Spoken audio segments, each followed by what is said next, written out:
बिस्मिल्लाहिर्रहमानिर्रहीम अस्सलाम वालेकुम। मैं हूं ज़ीशान अहमद सिद्दीकी। आप देख रहे हैं सबसे पहले पाकिस्तान। ये हुकूमत जो है गर्मियां भी नहीं निकाल पाएगी और इस हुकूमत का वक्त जो है अब पूरा हो गया है। इस पर बात करूंगा। इसके अलावा बात करूंगा बानी पीटीआई इमरान खान, जिनको कई मुकदमात में अब जो है रिलीफ मिलता नज़र आ रहा है। अब इनके खिलाफ एक और मुकदमा दर्ज करने की जो है तैयारी की जा रही है।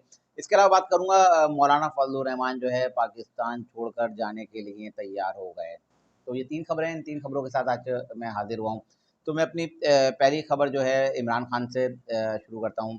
बानी पीटीआई इमरान खान के खिलाफ आपको पता है कि जो इस वक़्त केसेस चल रहे हैं, कल मैंने अपने व्लॉग में बताया था कि उनके खिलाफ तोशाखाना, दौरान दर निकाह केस का जो एक मामला चल रहा है और अदालतों की जानिब से उनको रिलीफ मिलना जो शुरू हो गया है। तो अब इमरान खान के खिलाफ एक और मुकदमा जो है दर्ज करने का जो है सोचा जा रहा है और ये मुकदमा जो दर्ज किया जाएगा, इसकी जो समाअतें होंगी, ये आम अदालतों में नहीं होंगी, ये होगी फ़ौजी अदालत में। अच्छा, ये मामला जो है 9 मई का भी नहीं है कि हो सकता है बहुत से लोगों के ज़हन में तासुर आए कि शायद 9 मई का कोई मुकदमा जो है इमरान खान के खिलाफ दर्ज करके जो है, उसका जो है सारा सिलसिला जो है फ़ौजी अदालतों में चलाया जाएगा।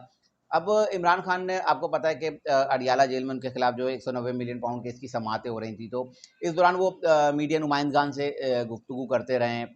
और एक मौका तो ऐसा भी आया जब अली अमीन गंडापुर ने कहा कि इमरान खान जो है 9 मई के वाक़ये में जो है मुलविस जो लोग हैं उसकी मजम्मत करेंगे और बोलेंगे कि 9 मई का वाक़या नहीं होना चाहिए। लेकिन उसी दिन इमरान खान ने तो 9 मई के वाक़ये की मजम्मत तो नहीं की, उल्टा आर्मी चीफ आसिम मुनीर साहब पर इल्ज़ामात दाग दिए, जिसमें उन्होंने कहा कि बुशरा बीबी को जो है कत्ल करने की साजिश की जा रही है और उनको हार्पिक दिया जा रहा है और उनको अगर कुछ हुआ तो मैं कब्र तक इनका पीछा नहीं छोड़ूंगा और मैं इनको मरने के बाद भी जो है मैं आसिम मुनीर साहब को नहीं छोड़ूंगा। अब इमरान खान साहब के ये इल्ज़ामात थे और जाहिर सी बात है एक मौजूदा आर्मी चीफ, हाजिर सर्विस आर्मी चीफ पर इल्ज़ामात। तो अब जो फैसला किया गया है, यही फैसला किया गया है कि इमरान खान ने ये जो अडियाला जेल में जो मीडिया से गुफ्तगू की है और उन्होंने कहा ना कि बुशरा बीबी को जहर दिया जा सकता है और उनको हार्पिक दिया गया और इस तरह के उन्होंने कुछ इल्ज़ामात लगाए और बराह रास्त उन्होंने इल्ज़ाम जो है आर्मी चीफ आसिम मुनीर साहब पर लगाया। तो अब फैसला किया गया है कि ज़ाहिर सी बात है ये खबरें फिर कुछ व्लॉग्स में आई, कुछ अखबारों में शाया हुई, बल्कि इंटरनेशनल मीडिया तक में ये खबरें जो है शाया हुई कि इमरान खान ने इतना बड़ा इल्ज़ाम मुल्क के मौजूदा आर्मी चीफ पर लगाया। तो अब जो तैयारी की जाएगी, जो मुझे लगता है जो केस का जो आगाज़ किया जाएगा वो ज़ाहिर सी बात सबसे पहले तो सहाफ़ियों से किया जाएगा कि भाई जिस अखबारात में पहले खबर लगी, पहले वो तराशे जमा किए जाएंगे कि भाई किस-किस अखबारात में खबर लगी, किस चैनल पे खबर चली। अब उसके बाद जो है उसके एडिटर, न्यूज़ एडिटर को बुलाया जाएगा कि भाई ये खबर आपके अखबार में लगी, ये खबर आई कहाँ से? उसके बाद बताया जाएगा कि भाई फलाने रिपोर्टर से आई। मतलब इस तरह पहुँचते-पहुँचते उस रिपोर्टर तक पहुँचा जाएगा कि जिस रिपोर्टर ने जो है वहाँ कवर किया और फिर उस रिपोर्टर को बुलाया जाएगा और उससे पूछा जाएगा क्या आपके सामने इमरान खान ने ये बात की? तो जब वो रिपोर्टर बताएँगे कि इमरान खान ने हाँ, ये बात की और इमरान खान ने आर्मी चीफ पर इल्ज़ामात लगाए, तो उसके बाद जो है फिर जो है एक नया मुकदमा तैयार होगा और उन रिपोर्टर्स को जो है इसमें शामिल किया जाएगा और इस केस की जब समाअत होगी एक मजिस्ट्रेट को जो है मुकर्रर किया जाएगा। क्योंकि मैंने एक पिछले 3-4 व्लॉग पहले एक बात बताया था ना, खुसूसी अदालत का क़याम भी अमल में लाया जा रहा है जो 9 मई के वाक़यात के जो है समाअत करेगा। तो इसी तरह फ़ौजी अदालत में जब मजिस्ट्रेट के सामने सारी चीज़ें होंगी और उन रिपोर्टर्स को पेश किया जाएगा, वो रिपोर्टर्स बताएँगे कि इमरान खान ने जो है आसिम मुनीर साहब का नाम लिया है और फिर इमरान खान साहब आएँगे और साबित करेंगे इमरान खान साहब कि भाई अब आप बताएँ कि आपने मुल्क के मौजूदा आर्मी चीफ पर इतना बड़ा जो आपने इल्ज़ाम लगाया है, तो अब आप साबित करें कि आपको ये खबर कहाँ से मिली, ज़राए दें, वो बंदा बताएँ कि जिसने आपको खबर दी, कहाँ से लाए, कैसे आपने इतना बड़ा इल्ज़ाम एक मुल्क के आर्मी चीफ पे लगा दिया, जबकि आपको पता है कि मुल्क की मईशत का हाल, मुल्क का हाल सब आपको पता है और ऐसे वक़्त में आप आकर एक आर्मी चीफ पर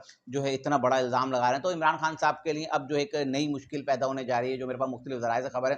तो यकीनन अब इस एक नए मुकदमे की तैयारी की जा रही है और ये मुकदमा चलेगा भी मिलिट्री कोर्ट में, क्योंकि इसके आपको पता है बरअक्स अगर हम दीगर अदालतों की बात करें, supreme court, Islamabad high court, Lahore high court, तो उसमें जो है किस तरह से बानी पीटीआई को रिलीफ मिलता नज़र आ रहा है, वो आपको तमाम चीज़ें पता हैं। तो इसलिए अब ये फैसला किया गया है कि इमरान खान के खिलाफ जो है अब इस मामले में जो है उनके खिलाफ एक और मुकदमा दर्ज किया जाए और उनको बुलाकर उनसे वजाहत तलब की जाए कि कैसे आपने जो है मुल्क के मौजूदा आर्मी चीफ पर आपने इल्ज़ाम लगाया।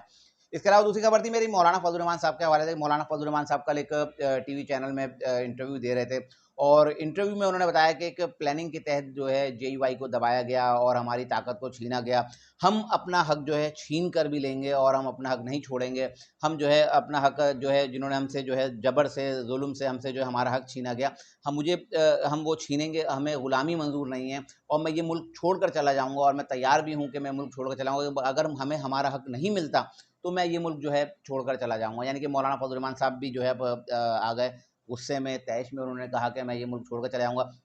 कहाँ जाएँगे? यकीनन मेरे ख़्याल से अगर गए भी तो वैसे तो नहीं जाएँगे, गए भी तो ज़्यादा सऊदी अरब चले जाएँगे, इसके अलावा कहीं नहीं जाएँगे। लेकिन मौलाना फजल रहमान साहब ने भी एक बड़े इज़हार बरहमी किया और गुस्से का इज़हार किया। उन्होंने कहा कि किस तरह से उनके वोट बैंक पे डाका डाला गया और उनसे उनका हक छीना गया और उनको उनका हक नहीं मिला तो वो भी जो है मुल्क छोड़कर चले जाएँगे। और इसके अलावा मेरा तीसरा पॉइंट था, ये हुकूमत जो है गर्मियाँ भी नहीं निकाल पाएगी। अब वो पाकिस्तान तहरीक-ए-इंसाफ के रुपोश रहनुमा हमाद अज़हर जो मंज़र-ए-आम पे आए हैं और आपको पता है जिनको गिरफ्तार करने के लिए जो है इस्लामाबाद सेक्रेटेरिएट पे जो है छापा भी मारा गया और वहाँ से गिरफ्तार तो नहीं हुए। उसके बाद वो गायब हो गए, गायब होके वो जो है केपीके में नमूदार हुए थे हमाद अज़हर। तो अब हमाद अज़हर का एक और बड़ा दावा है, पहले जब इलेक्शन नहीं हुए थे और इमरान खान की हुकूमत को घर भेजा, उसके बाद भी हमाद अज़हर की काफ़ी खबरें आई थी और उन्होंने बताया ना कि मैंने जिस तरह पहले खबरें दी थी कि किस तरह जो है पाकिस्तान तहरीक-ए-इंसाफ के लिए टिकटें लेने के लिए लाइन लगेगी और वही हुआ, क्योंकि पाकिस्तान तहरीक-ए-इंसाफ को जो है हर तरह से दबाने की कोशिश की गई। आपको पता है कि उनको जो है उनका इंतखाबी निशान तक छीन लिया और उनको जो है अलग-अलग इंतखाबी निशान पे जो उन्होंने इलेक्शन लड़े, लेकिन उसके बाद भी जो है पाकिस्तान तहरीक-ए-इंसाफ ने जिस तरह से कामयाबी हासिल की वो सबके सामने है। तो अब हमाद अज़हर जो है आए और उन्होंने कहा कि ये हुकूमत जो है गर्मियाँ भी नहीं निकाल पाएगी। अब जब जो इमरान खान साहब ने कॉल दिया एहतजाज की, उन्होंने कहा अब जब अवामी रैलियाँ निकलेंगी, अवामी एहतजाज होगा तो ये फ़ॉर्म 47 की हुकूमत जो है राय फ़रार इख्तियार करेगी। अब हमाद अज़हर का ये दावा है कि गर्मियाँ भी ये हुकूमत नहीं निकाल पाएगी और राय फ़रार इख्तियार करेगी। लेकिन हमाद अज़हर की एक बात है, लेकिन मैं उस पे क्योंकि मैं बहैसियत एक सहाफ़ी मैं अपना तजिया भी इस पे थोड़ा-सा देना चाहूँगा।